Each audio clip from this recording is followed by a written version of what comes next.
안녕하세요. 퇴근은 몰빵입니다. 오늘은 지난번 자동차 부품주 관련해서 긍정적인 뷰를 말씀드린 내용이 있어서 연장선에서 몇 가지 좋아 보이는 기업과 이유를 말씀을 드려보려고 합니다.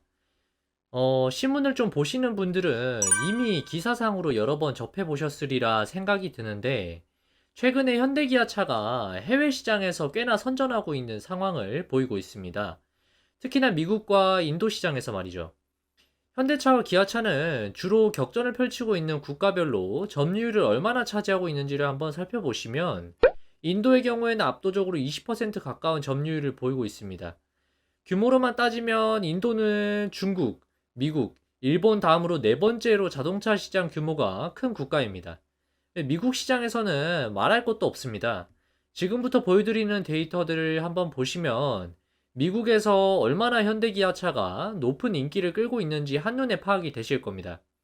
특히나 저는 기아차에 더 주목을 하고 있습니다만, 표에서 현대차도 올해 2월 미국 판매량이 6.1만 대 수준으로 YOY로는 9% 상승을 했고, 기아차의 경우에도 판매량은 6.1만 대 수준인데 전년 대비해서는 24%나 상승한 수치를 기록한 것으로 나타났습니다.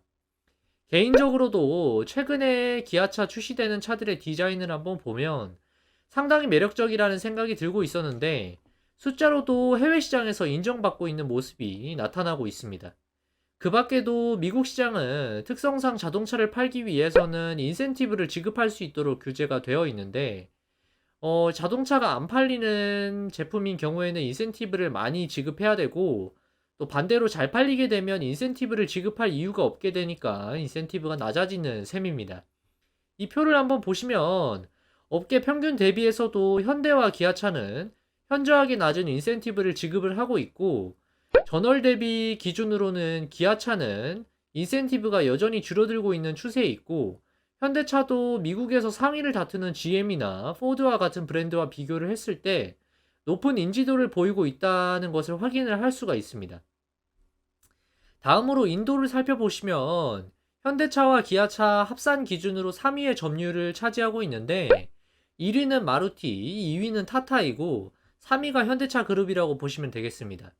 올해 들어서는 마루티가 40%를 차지를 하는 데 이어서 현대차 그룹이 인도 자동차 마켓의 22% 수준을 차지를 하면서 2위까지도 올라오는 모습을 보여주고 있는 상황이라서, 개인적으로는 현대기아차의 인도 시장 약진이 상당히 기대가 되는 것이 이번 영상의 부품주를 주목해야 한다는 또 다른 포인트가 되겠습니다. 현대차는 최근 인도에 GM 공장을 인수하겠다는 내용을 기사가 보도된 바 있는데요.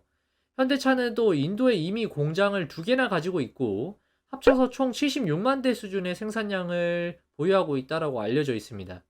이번에 GM 공장까지 인수를 하게 되면 총 90만 대까지 캐파를 늘리게 되는 셈입니다. 퍼센티지로 계산을 하면 20% 가까이 생산량이 늘어나게 되는 셈이니까 절대적으로 숫자도 큰 숫자라는 생각이 들고, 현대차 내부에서도 인도 시장을 완전히 장악하겠다는 의지와 또 높은 판매량에 따른 공장 증설의 필요성이 드러나는 기사입니다. 이미 법적 구속력이 있는 인수 의향서를 제출한 것으로 알려져 있는데, 인수를 하고 나면 인도 시장에 법인이 있는 현대차의 주요 벤더사에 주목을 해야겠다는 생각이 드는 부분입니다.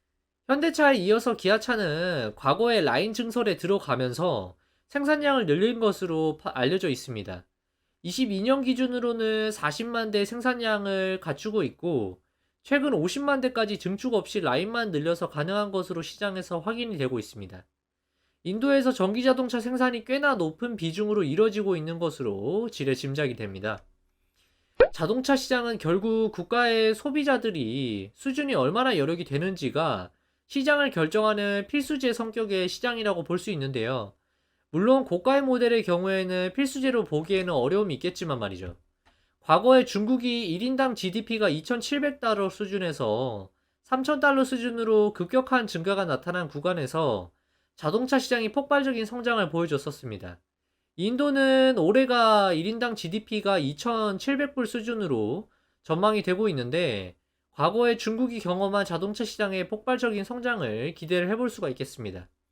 이런 이유 때문에 특히나 자동차 시장에서도 인도 쪽에는 현대기아차의 약진이 기대가 되고 있는 상황이라서 인도에 법인을 두고 있으며 저는 개인적으로 현대기아와 협력하고 있는 벤더사들 중심으로 보는 것이 향후 실적 증대에 따라서 주가 상승을 누릴 수 있다라는 의견을 가지고 있습니다. 작년 하반기에 자동차 부품주를 말씀드릴 때에도 비슷한 논리였습니다. 이 표를 보시면 대표적으로 인도에서 현대 기아에 공급하는 벤더사들을 표시를 해뒀는데요. 잘 아시는 대형 1차 벤더사들인 현대위와 그리고 만도, 한호시스템 SL 등이 있고, 제가 개인적으로 관심을 가지고 있는 기업으로는 서현이와 화신, 성우하이텍, MVH 코리아 정도가 리스트에 들어가 있는 모습입니다.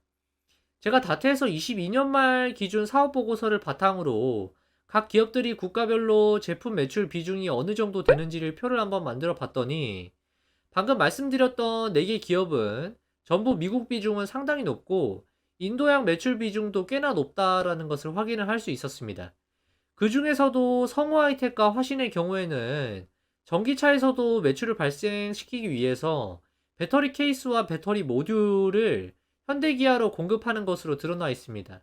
이 기업들은 개인적으로 관심을 가지고 계속 지켜보려고 합니다. 본격적으로 오늘 소개하려는 기업을 한번 살펴보겠습니다. 지난번에 이제 제가 서현 이화에 대해서 말씀을 드렸었는데, 오늘은 먼저 화신이라는 현대기아차 주요 부품주에 대해서 한번 살펴보도록 하겠습니다. 화신을 살펴보면서 주목해야 할 포인트는 크게 세 가지로 말씀을 드릴 수가 있겠습니다. 첫 번째, 주요 고객사의 판매량 증대에 따른 화신의 부품 공급량이 증가한다는 것입니다.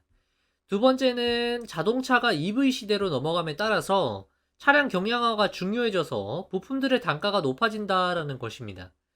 세 번째, 전기자동차로 넘어가면서 화신이 주요 고객사인 현대기아차로 납품하는 부품이 새롭게 추가가 될 수 있다라는 것입니다.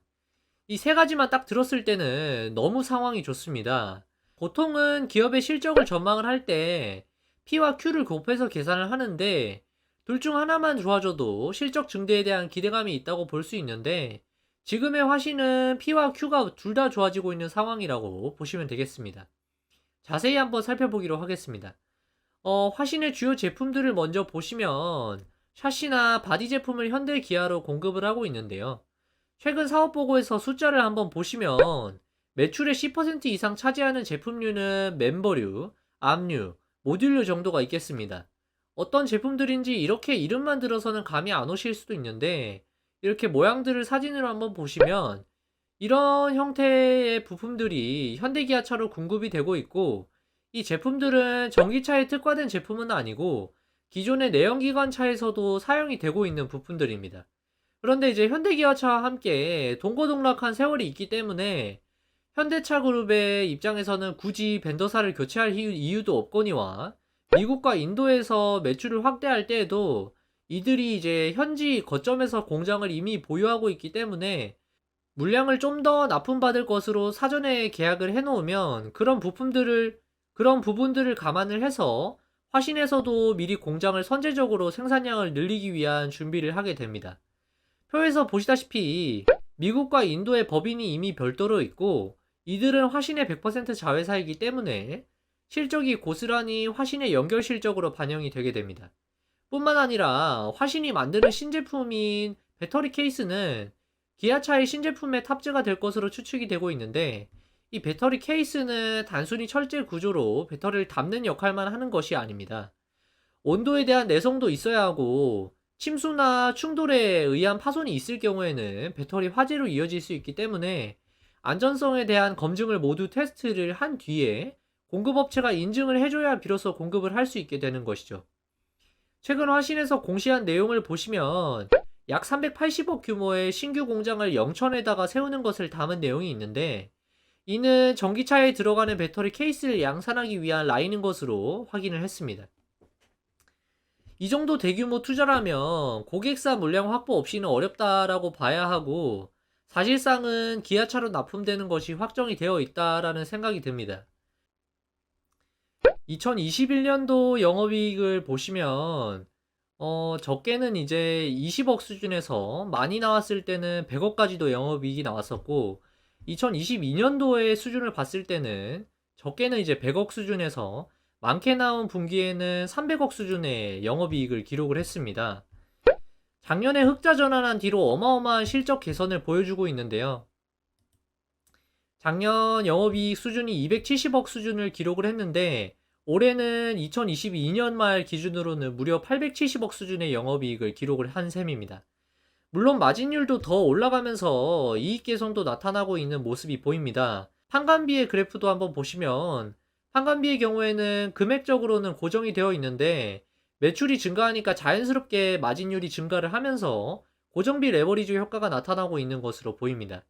마진율은 현재 4%에서 5% 수준을 보이고 있는데 아마도 내년도에는 그보다 높은 수준인 6%에서 7% 수준까지도 올라갈 것으로 기대를 하고 있는 부분입니다. 연간 기준으로는 870억을 기록을 했는데 시가총액은 4천억이 채 되지 않습니다. 영업이익 기준으로는 5배도 안 되는 POR을 보이고 있는데 2023년도에 실적이 이보다 더 높은 수준을 기록을 할 것이라는 데에는 의심의 여지가 없기 때문에 개인적으로는 적어도 POR이 7배에서 8배 수준을 인정을 받는다고 했을 때 시가총액이 5천억대에서 6천억대까지도 바라볼 수 있지 않나 기대를 해볼 수 있겠습니다. 최근에도 화신은 채용을 하는 모습을 보이면서 영천의 신공장을 빨리 셋업해서 생산량을 확보하기 위한 움직임이 눈에 띄고 있습니다. 플랜트 엔지니어나 품질 관리 담당자를 경력직으로 채용하는 공고가 보이는데요. 요즘처럼 경기 둔화에 대한 우려가 있는데도 불구하고 화신은 고객사가 판매 호조가 눈에 띄게 나타나고 탄탄한 고객사를 확보하고 있는 기업이기 때문에 오히려 채용을 추가로 해서 생산량을 늘리려는 움직임을 보이고 있는 기업입니다. 오늘 제가 준비한 영상은 여기까지입니다. 제 영상이 도움이 되셨다면 구독과 좋아요 부탁드리고 알림 설정까지 해두시면 다음 영상도 놓치지 않고 받아보실 수 있습니다.